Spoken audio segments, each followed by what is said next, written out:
Bismillahirrahmanirrahim. Alhamdulillahirabbil alamin. Wassalatu wassalamu ala asyrofil anbiya'i wal mursalin. Sayyidina wa habibina wa maulana Muhammadin wa ala alihi wa sahbihi ajma'in. Hasbunallahu wa ni'mal wakeel. Ni'mal maula wa ni'mal nasir. Wa la haula wa la quwwata illa billahil aliyyil azim. Allahumma anfa'na bima 'allamtana wa 'allimna ma yanfa'una bi rahmatika ya arhamar rahimin. Amin ya rabbal alamin. Al-Mukarram seluruh pengurus SPM Musola Al-Masriyah, kemudian Bapak Adani, seluruh para panitia majelis ilmu, seluruh jamaah Bapak Ibu yang hadir pada kesempatan malam hari ini, terlebih dari Musola Al-Hadirin, para hadir serta rombongan. Semoga kita semua senantiasa sehat dan lahir batin. Allah istiqomahkan kita di dalam kebaikan dan wafat dalam keadaan husnul khotimah. Amin ya rabbal alamin. Alhamdulillah wa syukurillah. Pada kesempatan malam hari ini kembali Allah memberikan kita langsung kepada Allah di majelis ilmu. Semoga langkah kita benar-benar besok dari kiamat menjadi saksi yang akan membela kita di persidangan dan mengantarkan kita kepada surga. Bapak Ibu jemaah yang dirahmati Allah, malam ini kita berada di malam Sabtu terakhir bulan Syawal. Sabtu terakhir bulan Syawal. Insya Allah kita bentar lagi masuk bulan Ramadan. Tanggal berapa? Senin. Insya Allah. Senin itu insya Allah sudah masuk bulan Maulid. Kalau sudah Maulid, perasaan udah mau Ramadan aja. Ya.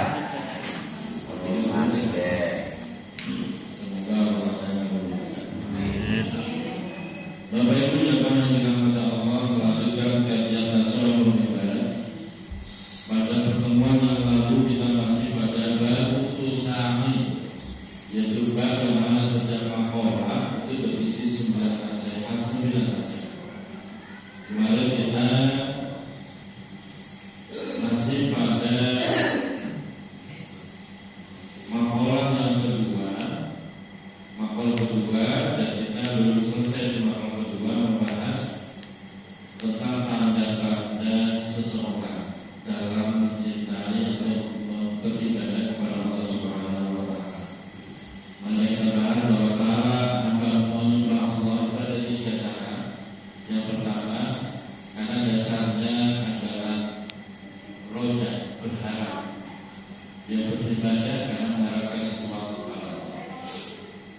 Yang kedua, karena rasa takut. Dia beribadah karena dasarnya takut kepada Allah. Dan yang ketiga, karena dasarnya mahabbah, cinta kepada Allah. Nah, sekarang kita bahas tentang orang yang beribadah kepada Allah karena dasarnya cinta. Bismillahirrahmanirrahim.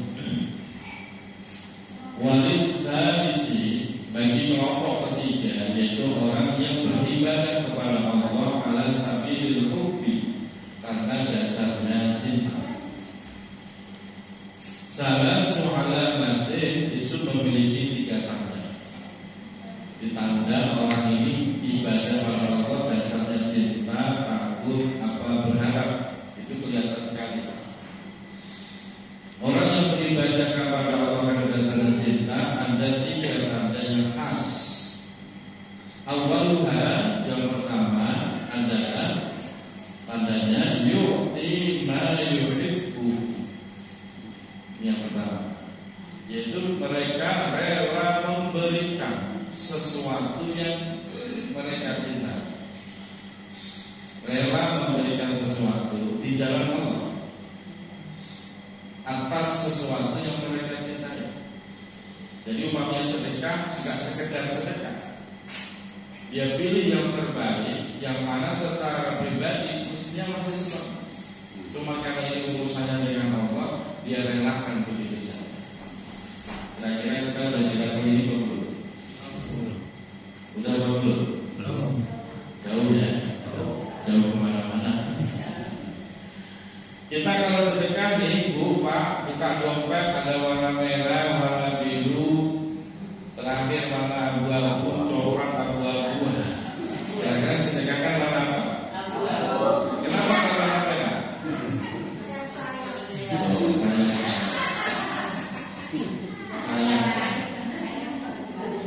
Berarti kita benar-benar bukan di level ini. Kalau orang itu dasarnya menyembah Allah karena cinta, dia akan memberikan yang terbaik, walaupun hatinya ya sayang, walaupun dirinya masih butuh, tapi dia merelakan karena ini urusannya dengan Allah. Berat apa susah? Yang berat ya susah. Kalau sekedar sedekah 2.000, 5.000, 10.000, gampang apa susah? Gampang lah. Tapi untuk memilih warna uang warna merah, wah ini pertarungan batin ini. Tidak selomba-lombanya, gitu ya. Besok belajar bagaimana urusannya. Udah itu perang batin itu. Kenapa? Karena kita belum sampai ke level itu. Kalau sudah di level itu, di makom itu, nggak ada perang batin. Langsung aja, nggak usah pakai berpikir panjang. Sebagaimana yang dilakukan Sayyidina Abu Bakar As-Siddiq.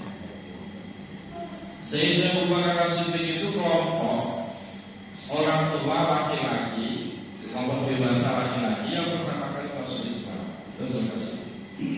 Beliau mencintai Rasulullah dengan jiwa rakyatnya. Suatu saat Rasulullah akan berperang menghadapi orang kafir, dikumpulkan seluruh sahabat untuk menggalang dana. Karena peperangan itu dana yang besar, menggalang dana dikumpulkan. Jadi jangan heran kalau sekarang ada kiai ngumpulin kita untuk menggalang dana, itu biasa dalam rangka dakwah. Rasulullah begitu. Dikumpulkan, sahabat ditanya, wahai fulan, kamu mau ikut sedekah berapa? Sekian ya Rasulullah. Kamu berapa? Sekian ya Rasulullah. Begitu sampai Umar bin Khattab, kamu sedekah berapa? Kata Umar, separuh harta saya. Bukan sebagian Pak, separuh, ibarat semakan dibelah jadi. Ada nggak orang-orang yang sebenarnya itu Pak? Separuh Pak, jadi kalau Bapak punya duit 100 juta, ya 50 juta sedekahkan. Separuh, bukan sebagian, sebagian banyak. Begitu setelah Umar selesai, terakhir Abu Bakar, wahai Abu Bakar, aku sedekah berapa? Kata Abu Bakar, aku sedekahkan seluruh hartaku. Masya Allah, seluruh harta. Sampai Rasulullah bertanya, bagaimana dengan keluargamu? Taraktuhu Allah wa Rasul. Aku tinggalkan untuk keluargaku Allah dan Rasulullah. Jadi dia udah gak khawatir dicinta keluarganya makan apa, bagaimana, enggak. Karena dia sudah yakin Allah dan Rasulullah itu adalah harta yang paling berharga dan semua akan baik-baik saja. Kan kadang-kadang aneh lah, masalah ngambil aja kesel. Iya, kok 2000? Nyata kan 2000, ambil piring. Kesel ambil rumah, cerita sama istrinya. Tadi sih, ayah sedekah salah ngambil. Berapa? 20. Harusnya 2000, kata istrinya. Bukannya malah dukung, malah gitu. Omel-omel, dasar suami. Gampang jadi beda 2000. Nah inilah kehebatan orang yang mencintai Allah dengan dasar cinta. Dan itu dia bagikan juga di dalam Al-Quran awal juz 4. A'udzu billahi minasy syaithanir rajim. Lan tanalul birra hatta tunfiqu mimma tuhibbun wa ma tunfiqu min syai'in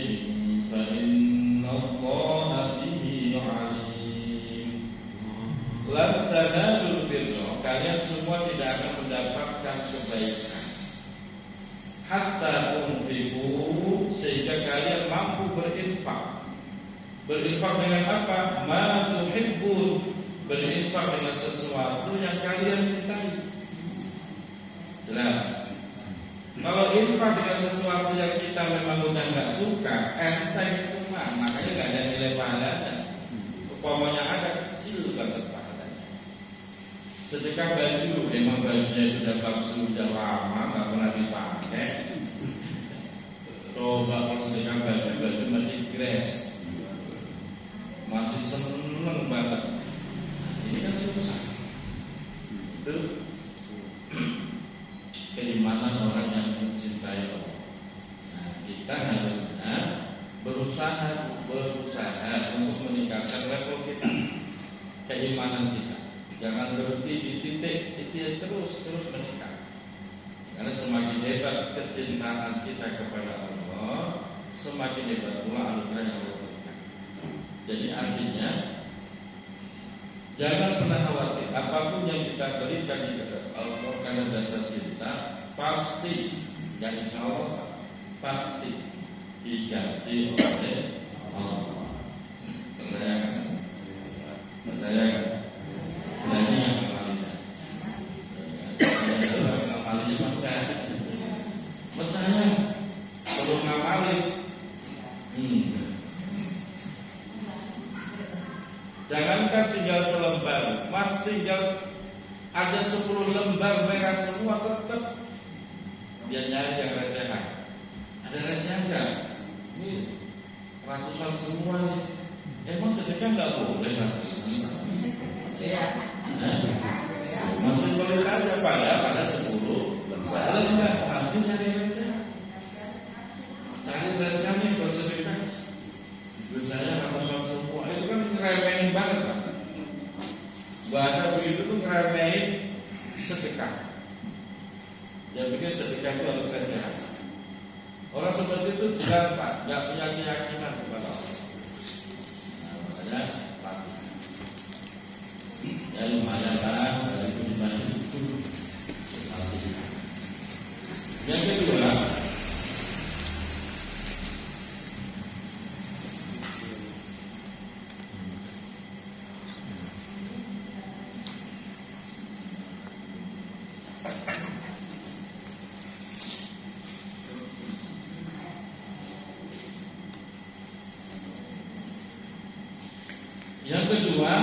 wasamiha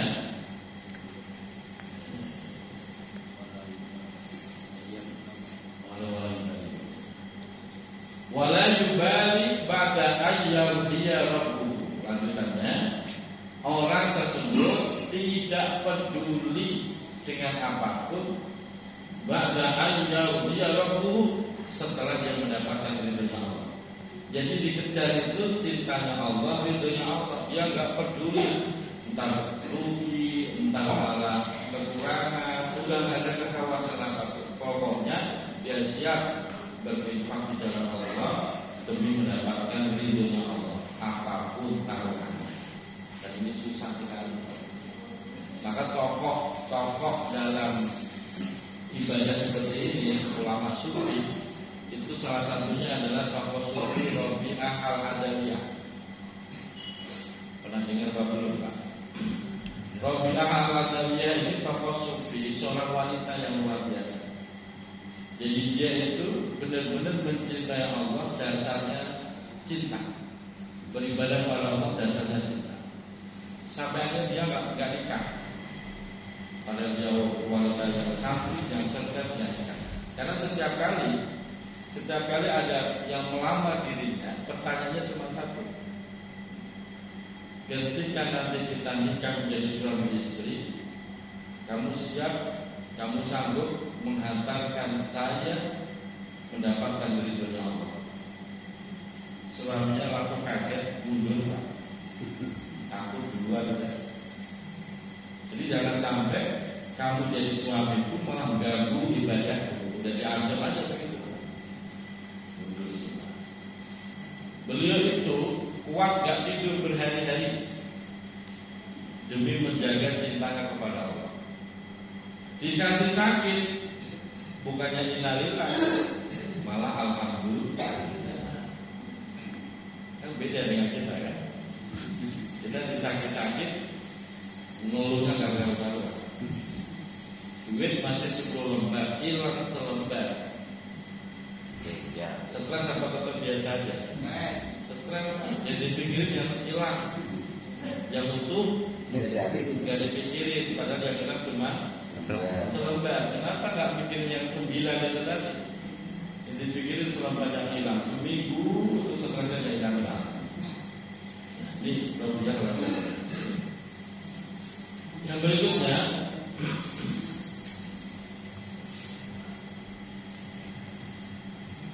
ya'malu bisukhti nafsihi. Orang yang benar-benar beribadah pada Allah karena dasar cinta. Ya'malu, dia akan melakukan sebuah amal bisukhti nafsihi, yaitu amal perbuatan yang dibenci oleh dirinya. Yang dibenci oleh dirinya. Coba jujur, malam-malam enakan tidur apa enakan tahajud? Tidur, Pak. Dan yang itu yang dilawan oleh dia. Dilawan oleh dia, jangan sampai tidur.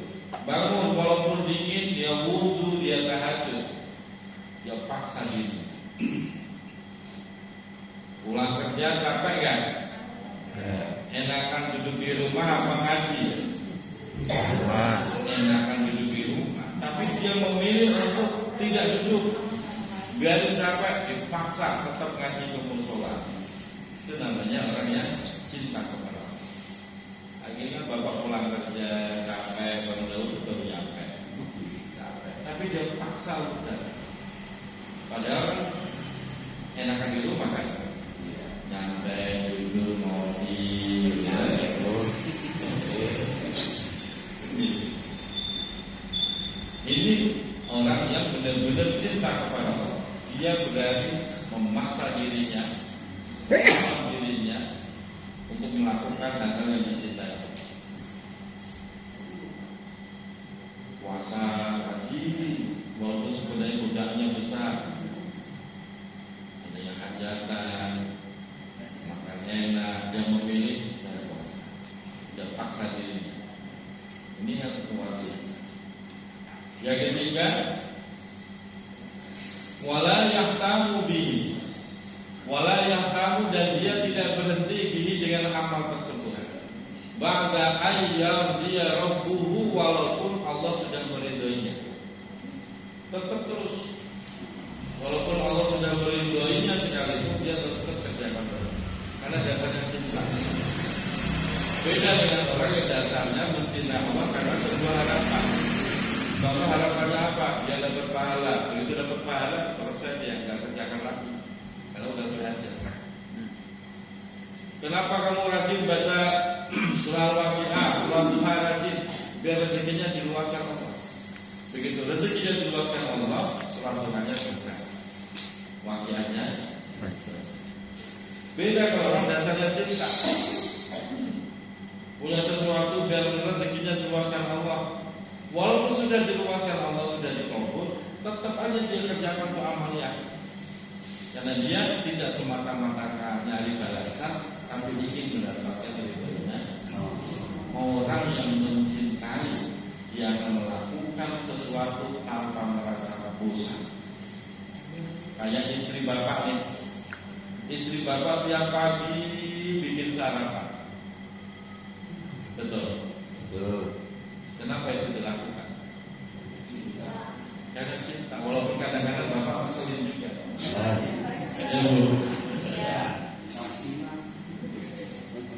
Kadang-kadang berantem di malam, berantem cekcok. Tapi tetap pagi-pagi pak istrinya tetap bikin sarapan. Ada kan begitu istrinya? Ada istri muda begitu? Malam cekcok berantem, tetap pagi dia bikin sarapan. Ada istri muda begitu? Ada kan? Ada. Itu bukti cinta. Itu bukti cinta. Kalau bapak menemukan istri model begitu, jangan pernah berpikir untuk bertambah. Itu langkah. Malam cekcok, dia tetap dia pagi-pagi ke dapur, yang masak, yang bikin kopi buat suaminya, walaupun tidak ada maju gitu ya. model begitu susah Pak sekarang. Yang ada begitu berapa udah nggak ada masak, tidur terus. Suami juga begitu. Suami kalau benar-benar cinta sama istrinya, walaupun malam berantem tetap kalau belanja mah dikasih besok. Walaupun nggak ngomong atau berusaha apa, tetap kalau belanja mah dikasih. Ada suami benar begitu? Ada kan? Ada. Ya walaupun berantem tuh ada. Berantem ya berantem, uang belanja tetap dikasih. Ada sampai 3 hari nggak ngomong-ngomong, tapi ya tetap kalau belanja dikasih. Itu bukti cinta. Kalau suami udah begitu Bu, khawatir Bu. Khawatir susah. Kadang-kadang nggak berantem aja nggak kasih uang belanja, berantem. Itulah cinta. Namanya cinta tuh gak ada bosannya. Dia siap melayani, siap memberikan, walaupun lagi cekcok sekalipun. Apalagi dia sama Allah, oh luar biasa. Beda dengan orang yang levelnya yang berhadapan. Begitu dan kabul, udah nggak tahajud lagi, enggak. Kenapa? Udah terkabul nggak tahajud. Rata-rata kan begitu Pak. Iya.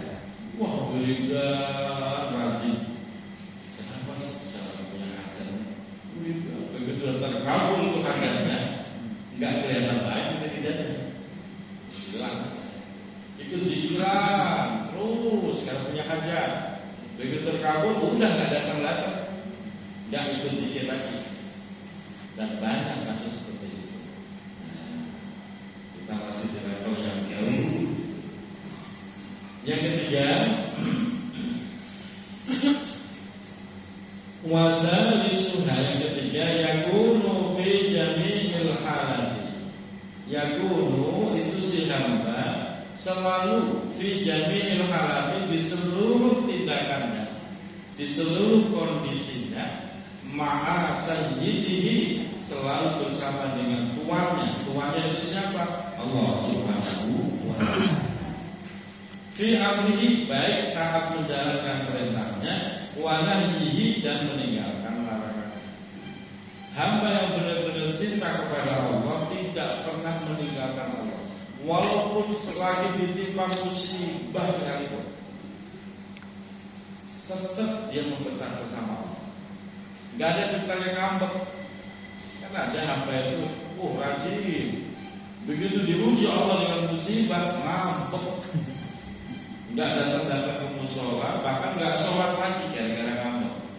Ada hamba model begitu? Banyak sih. Kenapa gak pernah kelihatan ke musola? Habis nyalain Allah dia nyalain takdir.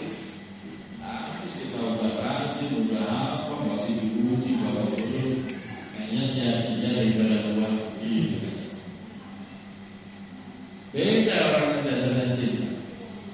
Dikasih nikmat, cinta sama Allah. Dikasih musibah, tetap tambah cinta kepada Allah.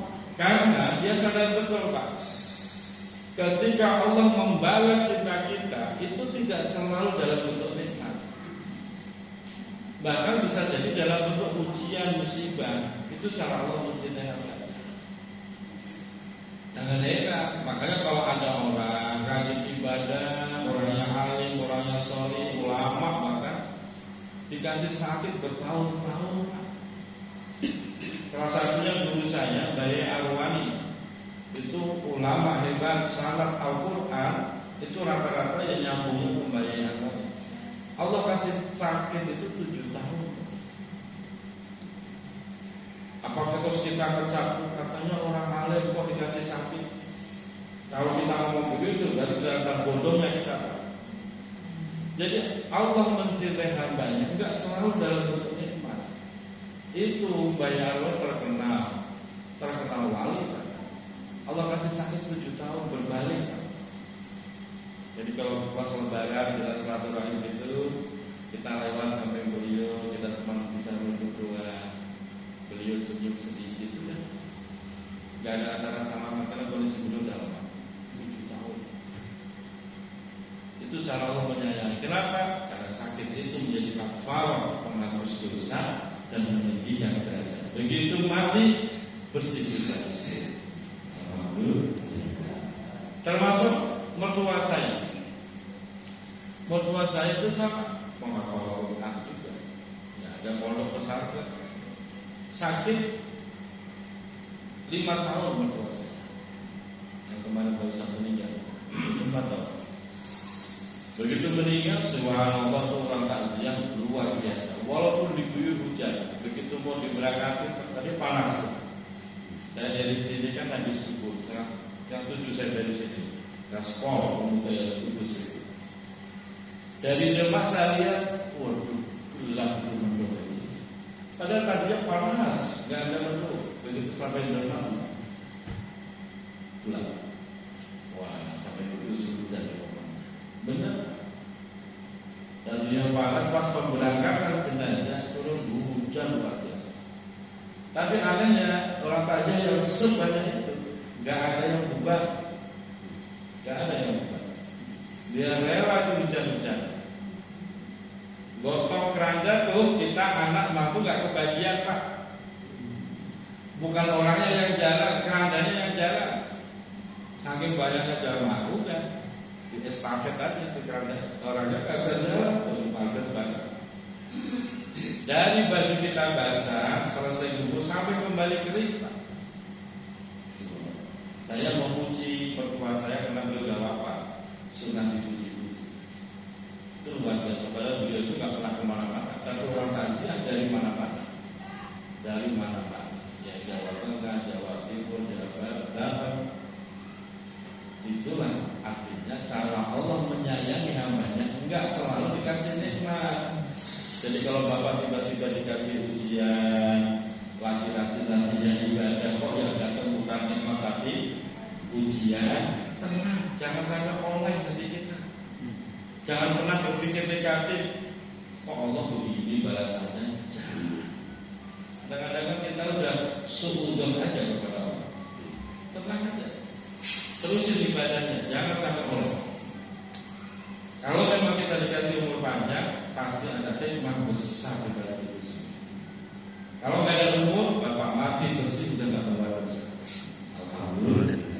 Jadi enakan langsung mati atau sakit dulu. Jadi ini aja Bu. Besok kalau mau mati waktunya, mau langsung mati atau sakit dulu.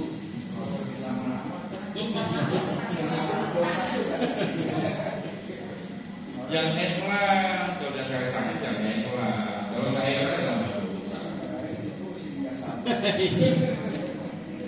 Ya, yang sabar nggak usah Pak. Yang penting sakit. Begitu Pak. Saya bisa diktahui malah ini malah gagal proyeknya.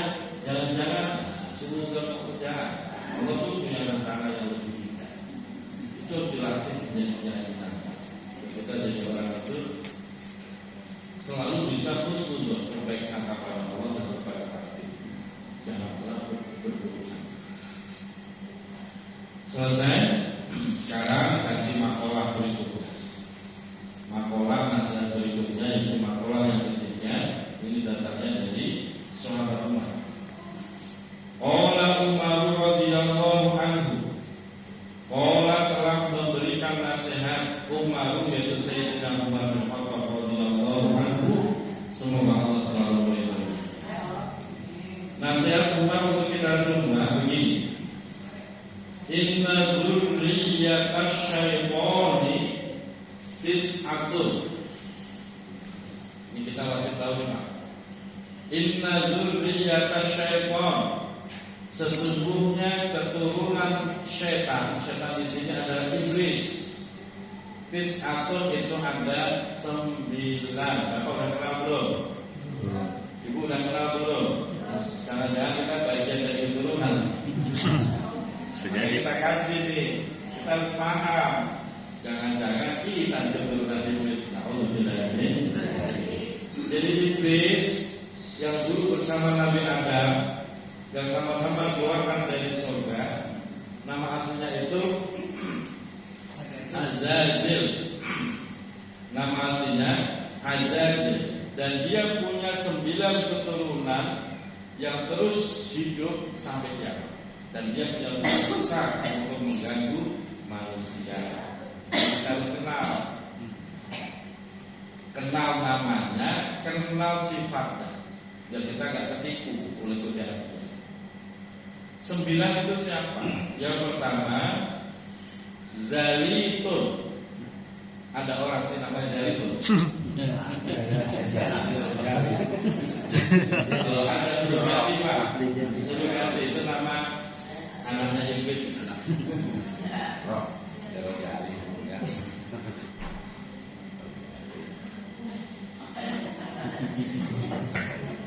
Ada yang membaca Zulaitun. Zalitun, Zulaitun, itu adalah nama keturunan Iblis, anak tertua Iblis. Kalau berlawan ada nama itu suruh ganti Pak, kasih aja. Yang kedua adalah Wasinun. Wasinun. Ada nama Wasinun berlawan. Wasinun. Ada di Mampang. Di Mampang ada. Langsung saya suruh ganti. Ya itu kadang-kadang kan orang tua dulu kan kasih nama kan ngasal gitu kan. Nggak tahu artinya, nggak paham gitu. Asal dikasih nama ada Wasinun. Yang aku Pak Kiai saya Wasinun. Bener kan? Sini belum nanti. Usianya udah 50 lebih Pak. Bapak Wasinun. Bapak umur berapa? 53. Dari 53 tahun gak ada yang ingetin. Itulah pentingnya ngaji Pak. Biar Wasinun itu anak keturunan Iblis. Bapak ganti namanya ya. Saya kasih nama. Yang ketiga sekarang. Ingat Pak. Enggak salah kasih nama kan. Yang ketiga, Lakusun. Ada yang membaca Lakisun. Itu anak Iblis yang ketiga. Lakusun. Itu Lakisun.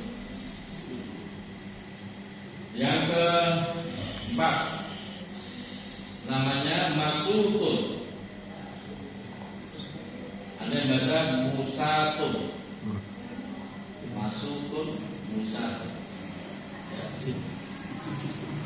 Yang kelima, Dasimun. Dasim.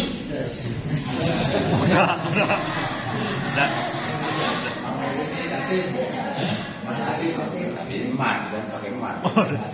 Dasim. Ya kan Dasim kan? Ya, Dasim. Ya mak Dasim. Kan tetap Dasim. Jadi itu suruh ganti. Iya itu nama keturunan Iblis. Mau dikasih emak kayak pakai nur kayak kalau ngasih ya Iblis. Orang apa? Dari ajan dulu dah ke subuh aja terus. Gimana? Subuhnya mantap. Ya udah, lebih baik kalau namanya namanya ya apa yang bagus, namanya biar bagus. Gak apa-apa, yang penting ganti. Masalah tampilan ya, memang udah terlanjur udah susah. Yang penting diganti di hadapan Allah dan diganti. Karena nanti kita akan dipanggil. Begitu kita panggil bernama Dasim, Allah bisa jadi malah murka. Ini nama Iblis kenapa begitu? Dasim. Yang berikutnya Walhan. Walhan. Ada yang baca Wilhan. Jadi itu saya kayak pernah tahu ada nama bocah namanya Wilhan. Nah, itu orang-orang yang nggak ngaji. Makanya kasih nama. Kalau Wildan gimana Ustaz? Kalau Wildan gimana? Wildan. Ini Walhan, Wilhan. Itu keturunan Iblis. Makanya Bapak kalau mau ngasih nama anak, ya kadang karena apa-apa tanyakan dulu sama ahli. Jangan yang penting ini ada dalam Al-Quran. Namanya siapa? Tori, nama lengkap Syaitoni. Hasil bertanya. Ya, semoga kita sambung lagi. Assalamualaikum warahmatullahi wabarakatuh. Waalaikumsalam warahmatullahi wabarakatuh.